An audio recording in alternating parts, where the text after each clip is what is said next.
ശബരിമല സ്വർണ്ണക്കൊള്ളക്കേസിൽ റിമാൻഡിലായ തന്ത്രി കണ്ഠരര് രാജീവരുടെ ആലപ്പുഴ ചെങ്ങന്നൂരിലെ വീട്ടിൽ SIT പരിശോധന 7 മണിക്കൂർ പിന്നിട്ടു. ബാങ്ക് അക്കൗണ്ട് വിവരങ്ങളും ഒന്നാം പ്രതി ഉണ്ണികൃഷ്ണൻ പോറ്റിയുമായുള്ള ബന്ധവുമാണ് പരിശോധിക്കുന്നത്. തന്ത്രിയുടെ വീട്ടിലേക്ക് സ്വർണ്ണപ്പണിക്കാരനെ എത്തിച്ച് സ്വർണ്ണാഭരണങ്ങളും പരിശോധിക്കുകയാണ്. അശ്വിൻ പാലാഴി ചെങ്ങന്നൂരിൽ നിന്ന് വിശദാംശങ്ങൾ നൽകും. അശ്വിൻ, പരിശോധന ഏതാണ്ട് 7 മണിക്കൂർ പിന്നിട്ടിരിക്കുകയാണ്. അതിനിടയിൽ അവിടെ ഒരു സ്വർണ്ണപ്പണിക്കാരനെ കൊണ്ടുവന്നു. പരിശോധനയ്ക്ക് അദ്ദേഹവും ഭാഗമാകുന്നുണ്ട്. എന്താണ് ഒടുവിൽ കിട്ടുന്ന വിവരങ്ങൾ? രാത്രി നീണ്ടുപോകുന്ന പരിശോധനയാണോ അവിടെ നടക്കുന്നത്?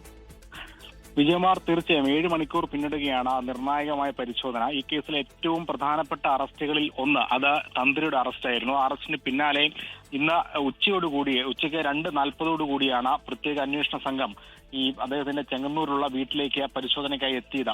സ്ത്രീകളടങ്ങുന്ന സംഘമാണ് എത്തിയത്. വീട്ടിലുണ്ടായിരുന്ന സ്ത്രീകൾ മാത്രമാണ്. അവരെ ഇപ്പോഴും 7 മണിക്കൂറിന് ശേഷവും അവരുമായുള്ള മൊഴിയെടുപ്പ് തുടർന്നുകൊണ്ടിരിക്കുകയാണ്. അതിനപ്പുറത്തേക്ക് തന്ത്രിയുടെ ബാങ്ക് ഇടപാടുകൾ ഈ SIT പരിശോധിക്കുന്നുണ്ട്. ഒപ്പം വീട്ടിലുള്ള സ്വർണ്ണാഭരണങ്ങൾ നിലവിൽ SITയുടെ കസ്റ്റഡിയിലാണ്. അതിന്റെ കാലപ്പഴക്കം, ഒപ്പം മൂല്യം എന്നിവ അടക്കമുള്ള കാര്യങ്ങളാണ് നിലവിൽ പരിശോധിക്കുന്നത്. അതിന്റെ വിദഗ്ധ പരിശോധനയ്ക്കായി ഇവർക്കൊപ്പമുള്ള ഒരു സ്വർണ്ണപ്പണിക്കാരൻ SIT ഓൾറെഡി അവർക്കൊപ്പം കൊണ്ടുവന്നിരുന്നു. അതിന് പുറമെ പ്രാദേശികമായി ചെങ്ങന്നൂരിൽ സ്വർണ്ണപ്പണി ചെയ്ത് ജീവിക്കുന്ന ഒരാളെ കൂടി ഈ സംഘത്തിനൊപ്പം ഇപ്പോൾ പ്രാദേശികമായി ചേർത്തിട്ടുണ്ട്. ഇവരിൽ നിന്നും ഈ സ്വർണത്തിന്റെ അളവ്, തൂക്കങ്ങളും മൂല്യവും കാലപ്പഴക്കവും ഒക്കെ കണക്കാക്കി ഏതെങ്കിലും തരത്തിൽ ഈ സ്വർണ്ണക്കൊള്ളയുമായി ബന്ധപ്പെട്ട ഒരു തരി സ്വർണമെങ്കിലും ഈ വീട്ടിലുണ്ടോ എന്നുള്ളത് അന്വേഷണ സംഘം പ്രത്യേകമായി പരിശോധിക്കുന്നുണ്ട്. അങ്ങനെയെങ്കിൽ നിലവിൽ റിമാൻഡിൽ കഴിയുന്ന തന്ത്രിയുടെ ഈ കേസുമായി ബന്ധപ്പെട്ട മുന്നോട്ട് പോക്ക് അല്പം പ്രയാസമാകും എന്നുള്ള കാര്യത്തിൽ സംശയമില്ല.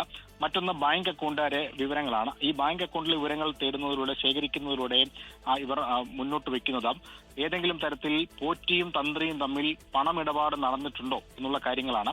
ഈ ചോദ്യം ചെയ്യലിൽ കഴിഞ്ഞ ദിവസം തന്ത്രിയുമായി നടത്തിയ ചോദ്യം ചെയ്യലിൽ ഏതെങ്കിലും തരത്തിലുള്ള സാമ്പത്തിക ഇടപാടുകളുമായി ബന്ധപ്പെട്ട വിവരങ്ങൾ ഇവർ കൈമാറിയിട്ടുണ്ടോ എന്നുള്ള കാര്യങ്ങളിൽ ഒരു വ്യക്തത അല്ലെങ്കിൽ ഒരു സംശയമൊക്കെ SITക്ക് ഉണ്ടായിരിക്കാം. ആ സംശയത്തിന്റെ അടിസ്ഥാനത്തിലാണ് ഈ ബാങ്ക് അക്കൗണ്ട് വിവരങ്ങൾ നിലവിൽ ശേഖരിച്ച് മുന്നോട്ട് പോകുന്നതും അതിൽ എന്തെങ്കിലും ദുരൂഹതയുണ്ടോ എന്ന് പരിശോധിക്കുന്നതും. ഒപ്പം ഈ വാഹനമടക്കം നിലവിൽ സൂക്ഷിച്ചിരിക്കുന്നത് തന്ത്രിയുടെ ചെങ്ങന്നൂരിലുള്ള വീട്ടിലാണ്. അതിലടക്കം വിദഗ്ധമായ പരിശോധന നടത്തുന്നുണ്ട്.